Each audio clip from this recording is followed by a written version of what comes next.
Finally, the Long War Kickstarter is here. We are trying to raise money to improve all elements of our videos. Cameras, microphones, lighting, and even editing software. We're more than just a company dedicated to bringing hobby back, we're a community.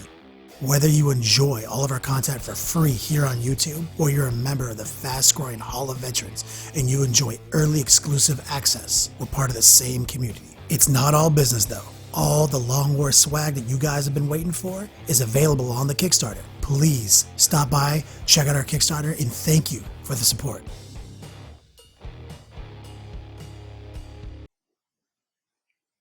What's up, Hobby Maniacs? Rob Bear here today with a tips and tactics feature on the new Kauyon expansion book. Specifically, we're going to look at the new Space Marine rules in here for the Raven Guard and the White Scars as well.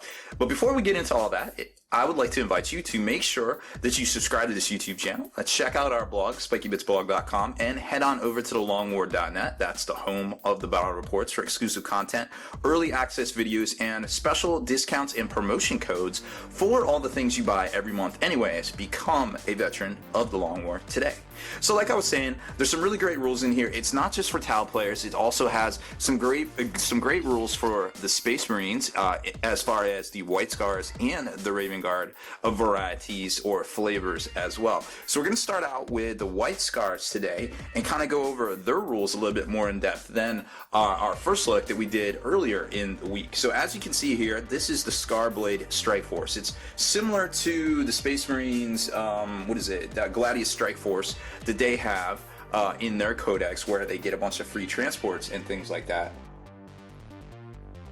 This particular one right here also gives a lot of bonuses, but as you can see in the shaded areas here for the core, as well as the Strike Force Ultra, Stormwing, all of this stuff is in Codex Space Marines already, so it's stuff that we've already gone over. So if you haven't checked out, we did two Space Marine tactics videos and a Space Marine dirty tricks recap, which was basically both of them put together in one video on the same channel. Be sure to check that out, because we go into, all of the basically all of the formations that make up of the Gladius Strike Force, basically in depth. Now I'll touch on some of it here, and give you some ideas for what you can do, but you're gonna want to brush up on some of that stuff, because it comes to the fore, and it's very pertinent right now with the release of these supplemental rules for these two chapters here, right?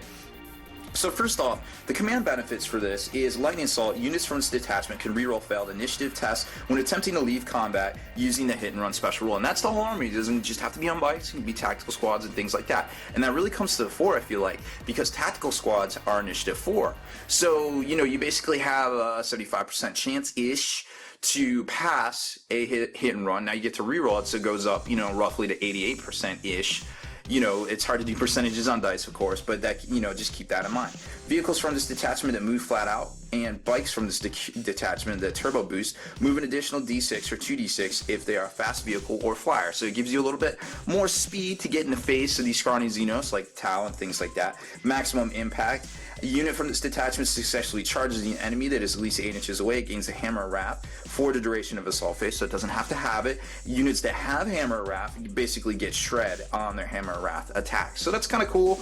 But generally if you're charging from 8 inches away, that's kind of like a crapshoot, on 2d6 anyways.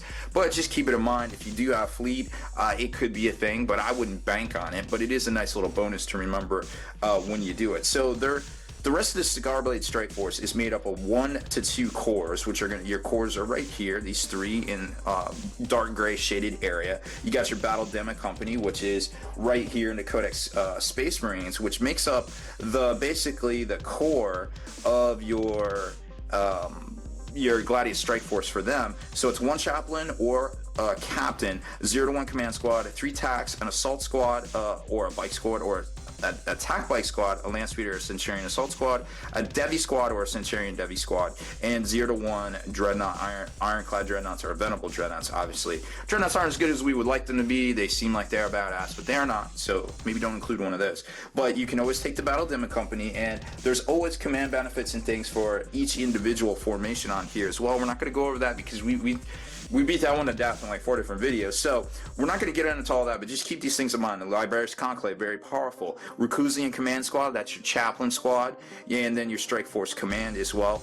The 1st Company Task Force, 10th Company Strike Force, that's obviously your Scouts, the Armored Task Force. All of these things are in the Space Marine Codex, and they're all mostly decent and have a decent role. Some of them are more competitive than others, obviously. Some of them are not as competitive, so keep that in mind when you're building your list. So we're going to focus more on these 2 right here, and then of course Spear Tip Strike today, because that's the new material that's in this book. So moving on to that, we have first up the Stormlance Battle Demo Company, which is their battle demo company for the White Scars in particular. So it's a very similar formation, like we just talked about there, like the Battle Demo Company for Space Marines. Very similar in consistency and content. Just take a look at that real quick. It doesn't have the Dreadnought, which is okay. Now, the benefits to this is clear and sweep. Units from this formation can reroll failed hit rolls in the shooting phase while targeting an enemy that is controlling an objective marker. So obviously, you're going to send your fast-moving elements to go get the guys that have the objectives, and they basically get half a preferred enemy in the shooting phase as far as that goes. Mobile Firebase, when units from this formation equipped with Space Marine bikes or jump cats can move 2d6 immediately after they shoot in the shooting phase. Other units from this formation can move d6 immediately after shooting in the shooting phase, and may embark to dedicated transport if all their models end this move within 2 inches of its access points, even if they disembark the same turn. That's huge. You can literally do drive-bys now with Space Marines. That's crazy. Units may move after shooting, cannot charge in the subsequent assault phase. I think that's fair. Hunting Force. This one's kind of saucy too, I feel like. So you got Hunter's Prey. After deployment is complete, pick an HQ unit in enemy's army, and then a secondary and then a tertiary. When attacking their primary prey from this formation, reroll a hit and 2 wound rolls. In addition, if a unit from this formation charges their prey, they have Furious Charge special roll till the end of the turn. So not only do you basically get Freezy's preferred enemy against that particular squad, but you also get Furious Charge. And let me tell you what, Strength 5 Space Marines can get some work done if you apply them at the right point, the right amount of force. Obviously overwhelming, but it's something to consider. Everything I always look for to break Space Marines is always, how can I get these guys to Strength 5? And generally, it's Blood Angels, and they're not quite as good anymore. But obviously, with this kind of format type deal, we're holding out hope secretly in the back of our minds. Thunderous Assault models from this formation that may make Hammer Wrath attacks make 2 hits instead of 1 if there are at least 5 models in their unit. Again, remember, Hammer Wrath is base strength, so you're not going to get that strength 5, but let me tell you what, Hammer Wrath can do the Lord's work sometime when you're getting 2 Hammer Wrath hits, and then you're getting against your preferred enemy, so to speak, you're going to be getting that strength 5 hit. So it's a lot of it turns out, this is my John Madden spiel, it turns out the more times you make your enemy roll some saves, the more times they're going to fail. So go for that. It works. Stormbringer squadron right here is kind of I like it. It's cool. We'll talk about it. Locate and secure. Scout squads from this formation, not their land speeder storms, have the objective secured special rule. Now this is a very, very special objective secured rule. A unit with this special rule controls objective markers even if the enemy scoring unit is within range of the objective marker, unless the enemy also has a special rule. So we had scoring, and now we have super duper scoring for these guys right here. Outrider support. Land Raider storms from this formation receive a +1 bonus to any of their jinx if they are within 6 inches of a normal land speeder from this formation. Rapid deployment. Scout squads from this formation get disembarked from the land speeders after it has moved, so long as it is not moved more than 12 inches. So think about that. So these guys can shoot up 12, get out their 6, boom, take something, right? Super secured, end of game. They're almost on par with Dirty Eldar jet bikes as far as, hey, we're here and we're taking this, end of game, boom, done. Drop the mic. So that's pretty cool to see. It's definitely some stuff to keep in mind. It's not gonna win you games all the time, but it is something to keep in the back of your mind that it could happen. Spear Type Strike is basically 1 to 3 units of speeders, which they could be individual or they could be, squadrons, obviously now are a thing. 2 units chosen in any combination of Bike Squad, Attack Bike Squad, or Scout Bike Squad. This is very similar to another Space Marine formation that's in the normal rulebook. Strategic Spearhead. At the start of the shooting phase, you can choose either to enact Focus Suppression or attempt to provoke the enemy with harassing fire. So basically, Focused Suppression is making them take a pinning check at -2.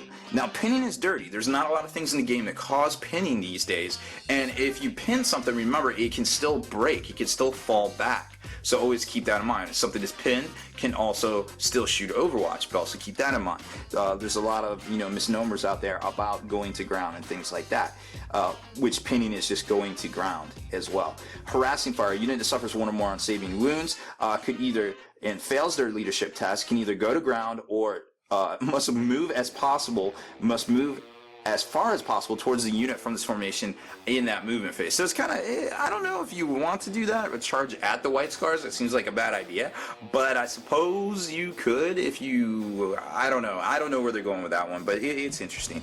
So back to the special rules. They obviously have their chapter tactics. They're born in a saddle, they fight on the move from the normal Space Marine Codex. Now the relics of their homeworld here, that is something that you can, so basically you can take stuff out of the Space Marine Codex, or you can take stuff from this relic list. You can't have a guy with mix and match for one of each, but you can have a guy take, hey, I'm going to take the Space Marine ones, and hey, this guy over here is going to take the White Scars ones, and we're both going to be in the same squad, fist bumping it up, doing our thing. It's all good.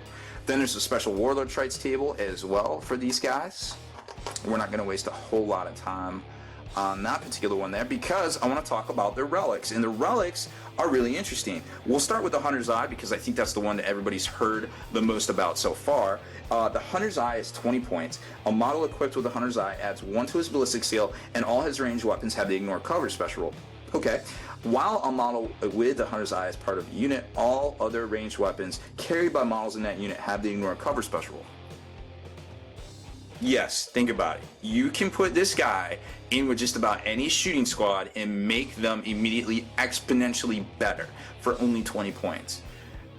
It seems really good. So look out for this guy. There's going to be a lot of combos coming out that work around this gentleman here, I feel like. Wrath of the Heavens is a 25-point bike that basically can move up to 18 inches and pass over units and terrain as though it were a jet bike. So you can put your Chapter Master on this. You can go shooting off into space and doing, Johnny Woo flips and kick flips and things like that, and all sorts of craziness that you would see on Mission Impossible, and it's super fun. But is it competitive? I don't know. It might be, but it's something worth thinking about.